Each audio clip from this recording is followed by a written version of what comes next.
Paneer veg roll तो सबको बहुत पसंद होता है और ये बनता भी बहुत टेस्टी है, और बच्चे लोग की तो ये बहुत ही फेवरेट रेसिपी होती है। आप इस तरह से बच्चों को अपने बना करके देंगे तो वो बहुत शौक से खाएंगे और वो सब्जियां भी खाने लगेंगे। तो आज मैं वही वेज रोल की रेसिपी शेयर कर रही हूँ आपसे।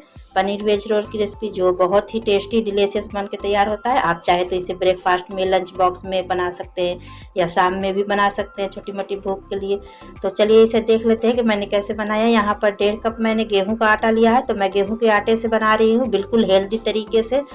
तो अब यहाँ पर हाफ टेबल स्पून के करीब मैंने नमक ऐड किया है। नमक आप अपने क्वांटिटी के हिसाब से ऐड कीजिएगा। 1 टेबल स्पून मैंने शुगर ऐड किया है और 1 टीस्पून मैंने मीठा सोडा ऐड किया है। आप चाहे तो यहाँ पर दही भी ऐड कर सकते हैं, तो मैंने दही नहीं ऐड किया, मीठा सोडा ऐड किया और 2 टेबल स्पून ऑयल डाल करके इसे अच्छे से मिक्स कर लिया है मैंने। तो देखिए ये हमारे अच्छे से मिक्स हो गए। अब इसे नॉर्मल आटे की तरह गूंद लेंगे। तो देखिए ये मैंने गूंद लिया है नॉर्मल आटे की तरह, जिस तरह सॉफ्ट लगा लिया है। तो अब यहाँ पर कुछ सब्जियां मैंने ली है। तो यहाँ पर गाजर है, शिमला मिर्च है, प्याज है और टमाटर है। तो इस तरह से मैंने लंबे पीसेस में इसे कट किया है सारी सब्जियों को। आप चाहे तो इसमें और भी सब्जियां ऐड कर सकते हैं। तो इसे मैंने अच्छे से लंबे पीस में चॉप्ड कर लिया। आप चाहे तो छोटे छोटे पीस में भी चॉप्ड कर सकते हैं। तो यहाँ पर 2 से 3 टेबल स्पून के करीब मैंने ऑयल लिया है और उसमें गार्लिक मैंने चॉप्ड करके डाला है। आप चाहे तो गार्लिक का पेस्ट भी बना करके डाल सकते हैं। तो यहाँ पर गार्लिक को और जिंजर गार्लिक को मैंने चॉप करके डाला है और 2 ग्रीन चिल्ली को मैंने चॉप करके डाला है। इसका कच्चापन ख़त्म हो जाएगा, तो बस हमें इतना ही कच्चापन इसका ख़त्म करना है। तो यहाँ पर अब हमें प्याज को ऐड कर देना है। जो मैंने प्याज को कट करके रखा था ना, वही प्याज मैंने ऐड कर दिया है। अब इन सबको अच्छे से मिक्स कर लेना है। इसे हमें ज़्यादा पकाना नहीं है, क्योंकि वेज रोल में हमारी जो सब्जियाँ होती है वो क्रंची ही रहती है तो अच्छी लगती है। तो हल्का सा प्याज यहाँ सौटे हो गया है, तो यहाँ पर मैंने सब्जियां ऐड कर दी है। और टमाटर को मैंने अभी ऐड नहीं किया है, क्योंकि टमाटर को अभी मैं ऐड कर दूंगी तो वो क्या होंगे कि हमारे जो सब्जियां हैं वो सौगी हो जाएंगे। तो मैं अभी टमाटर को ऐड नहीं कर रही हूँ। तो अब यहाँ पर मैं टेस्ट के अकॉर्डिंग नमक ऐड कर रही हूँ और 1 table spoon black pepper add कर रही हूँ। आप चाहे तो रेड चिल्ली भी ऐड कर सकते हैं, लेकिन मैंने सब मसाले नहीं ऐड किए, क्योंकि मैं इसमें सॉसेस ऐड करूँगी। तो सॉसेस से भी हमारे बहुत टेस्टी बनते हैं।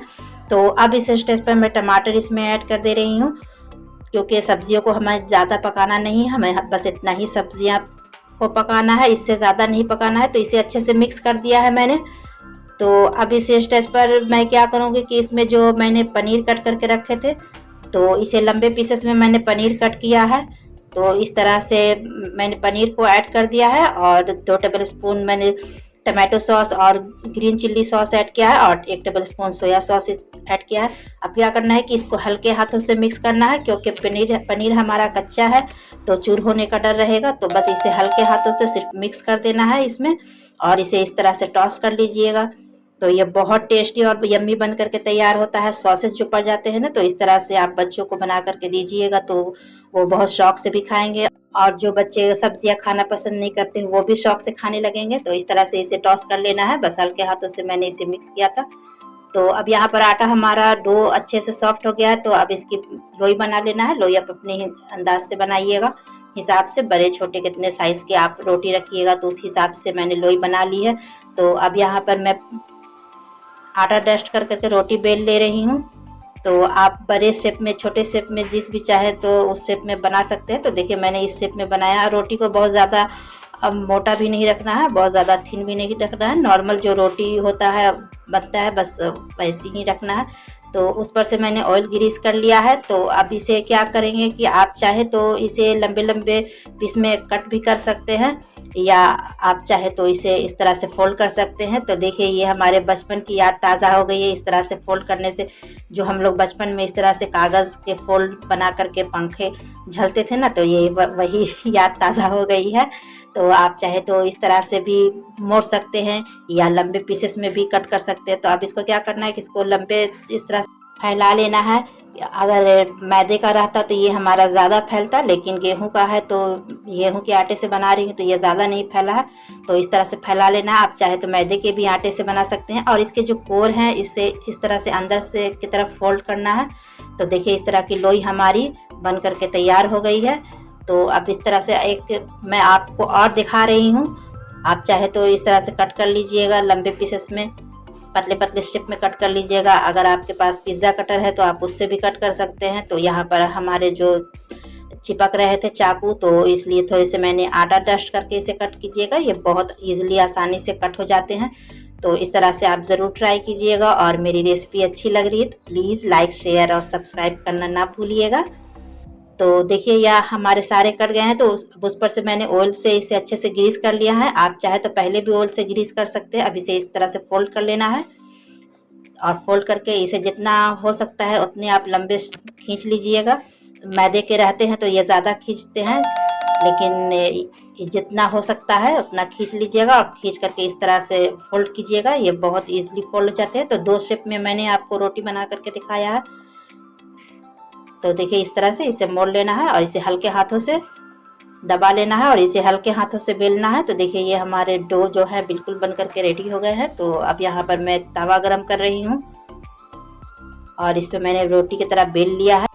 ये बहुत ईजिली बन जाता है, आप ज़रूर ट्राई कीजिएगा। और बच्चों के लंच बॉक्स में भी आप दे सकते हैं, ब्रेकफास्ट में भी आप बना सकते हैं, शाम में भी आप छोटी मोटी भूख में बना सकते हैं। तो देखिए उस पर से मैंने ऑयल से इसे इस तरह से ग्रीस करके इसे अच्छे से टोस्ट कर लेना है, फ्राई कर लेना है रोटी को। ये वेज रोल, पनीर रोल किसे किसे पसंद है आप ज़रूर कमेंट में बताइएगा। वैसे तो ये सभी की फेवरेट होती है क्योंकि ये बनता भी बहुत टेस्टी है। तो इस तरह से दबा दबा करके इसे मैंने सेक लिया है। तो देखिए अभी सारे हमारे रोटी जो है अच्छे से सेक गए हैं। तो अब चलिए इसके लिए मैं रोल तैयार करती हूँ। तो अब यहाँ पर आप चाहे तो टमाटो सॉस लगा सकते हैं, मेयोनीज लगा सकते हैं, लेकिन मैंने मेयोनीज टमाटो सॉस नहीं लगाया, डायरेक्ट इसी तरह से मैं ऐड कर दे रही हूँ। अब ऊपर से मैं चॉप करके प्याज ऐड कर रही हूँ और थोड़े से नींबू निचोड़ रही हूँ। तो इस तरह से देखिए इस तरह से इसे फोल्ड कर देना है। और अगर आपके पास बटर पेपर है तो आप बटर पेपर में फ़ोल्ड कर दीजिए, या एल्युमिनियम के पेपर है तो उसमें भी आप फ़ोल्ड कर सकते हैं। तो मैं इस तरह से कॉपी के जो पेज आते हैं ना, मैंने उसमें इस तरह से फ़ोल्ड किया है। तो देखिए इस तरह से ये कितने अच्छे लग रहे हैं और खाने में इसका तो टेस्ट का जवाब नहीं है। ये बहुत टेस्टी बन के तैयार होता है, आप एक बार ज़रूर ट्राई कीजिएगा। और अपने बच्चों के लंच बॉक्स में भी बना के दे सकते हैं। ये बहुत टेस्टी बनता है और बच्चे लोग तो लंच फिनिश करके आ जाएंगे अगर इस तरह से आप उन्हें बना करके दीजिएगा। तो फ्रेंड्स मिलते हैं अगली वीडियो में एक नई रेसिपी के साथ। तब तक के लिए अल्लाह हाफिज़, take care, bye bye friends.